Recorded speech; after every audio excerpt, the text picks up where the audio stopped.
don't reflect the center, don't reflect you, me, whoever, all the caveats. When it comes to third party, and I'm analyzing this politically, there is a phenomenon whereby the Democrats are trying to get Jill Stein off the ballot box, off the ballot paper, in a number of states. The question that should be asked is, if the Democrats believe like the Muslims do, which is that the vote for third party is useless, that conclusion should make the Democrats feel at ease. So why are they suing on the ballot? What is the threat they see that we don't see? The threat they see is, they are not worried that third party will win. They are worried that third party will get 5% of the popular vote nationwide. Because there is a US law that says that if any third party candidate gets 5% of the popular vote, so even if you're in Texas and you vote, and they know they win in Texas, it contributes to the popular vote. If they get 5%, federal law states that the Treasury has to match whatever money they raise during their campaign in the last election. And states have their own individual law in which they also match whatever is donated. Meaning that third party that could not compete before because it could only rely on donations that are crumbs, now they're able to access a mighty war chest that enables them to compete with the two main parties. Now what the Democrats are worried about, analytically, we're just analyzing, we're not saying go one way or the other. What the Democrats are worried about is not the third party will win. They're worried if third party gets 5%. Right now they're only facing off against Republicans. But if this party now has a war chest in the next election to actually compete, not only are they facing away the Republicans, they're hemorrhaging votes from people who are abandoning Democrats because they supported genocide, abandon Democrats and the like, meaning they are almost permanently hamstrung for the next 3 election cycles for no other reason than that their support for genocide alienated enough of a voter base to give rise to a third party. So when the Muslim says that there's no point to the third party, tell them, Habibi, if Bukhari and Muslim and the Quran cannot convince you that Allah has power, then go to Sahih non-Muslim and see the power the Democrats see in your ability to vote. See your power through the Democrat eyes. If the Quran cannot give you a lens where you see your power, then you find hidayah through Sahih non-Muslim.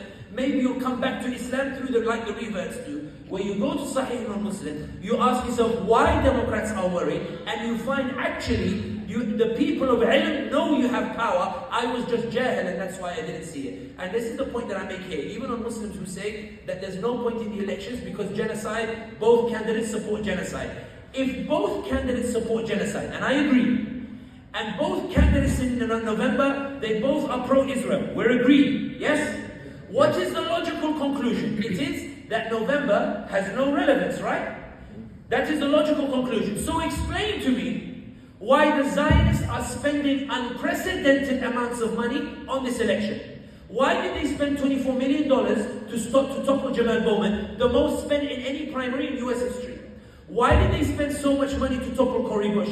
If both candidates, like the Muslim says, well, the Muslim is trying to reassure the Zionists. Yeah, Zionists, you've got nothing to worry about. Yeah, Zionists, both candidates in November, they're both pro-Israel. The Zionist is telling them, yeah, Jahil, it's not about November. It's not about the 2 pro-Israel candidates. What is worrying us Zionists, not us Zionists, what's worrying us Zionists is that our lobbying power is built on the perception of invincibility. It's built on the perception that if you support us, you win. If you abandon us, you lose. Wow. The reason we're spending so much money is there are people who never vote. There are people who never mobilize. They might make incumbents fall because they supported Zionism. They might make a president fall because she supported Zionism. And that means in the next election, when we offer our money to them to lobby, they will say that Biden took millions from you and still lost. Harris took millions from you and still lost. That the incumbents took millions from you and they still lost.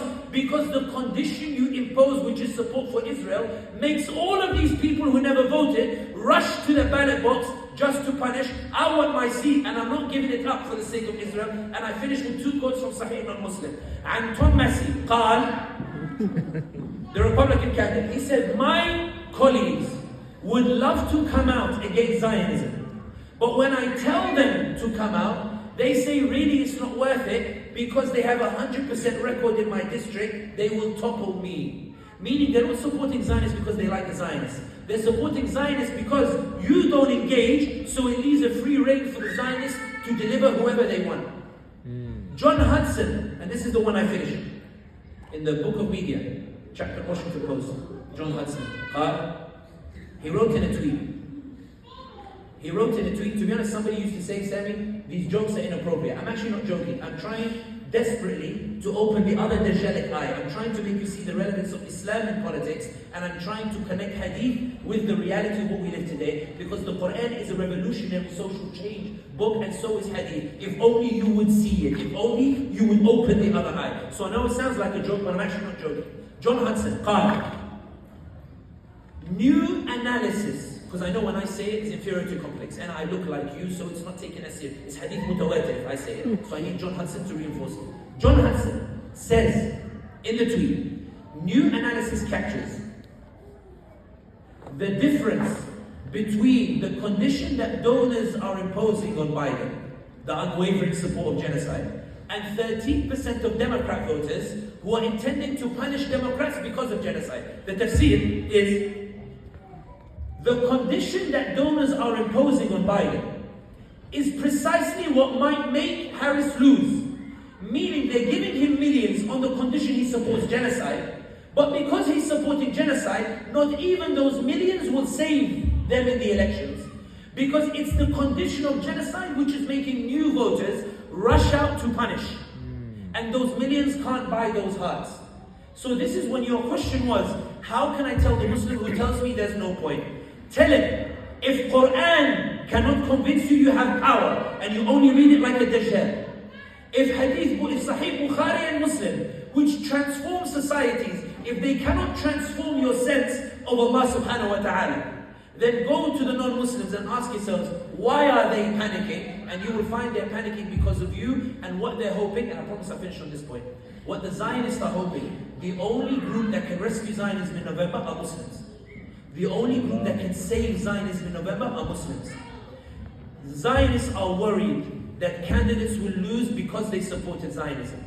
They are gambling that Muslims will forgive the genocide and rescue Zionism by forgiving the genocide. Allah. The Zionists believe they're on the back foot. They believe their invincibility is about to be broken. They genuinely believe it. The only group that can save Zionism in November are Muslims. Muslims who forgive genocide and Muslims who stay at home. The Zionist is making dua to whatever Lord they pray. They are saying, please God, or please or Yahweh, I think that's what they call their God. Please convince these Muslims they have no power. Convince these Muslims they're useless. Please, Yahweh, elevate their imams who tell them there's no point. Elevate their community leaders who tell them it's useless. Elevate those who tell them voting is haram. Elevate those who tell them you can't vote for a woman. Elevate those who say you can't. Allah, please elevate those people so they stay at home, because wallahi, if they leave, they don't say wallahi, but they say by Yahweh, if they leave, if they go and vote, if they go and make the impact, they will break the invincibility on which I am able to get full support for genocide, and I will never be able to recover from this blow again.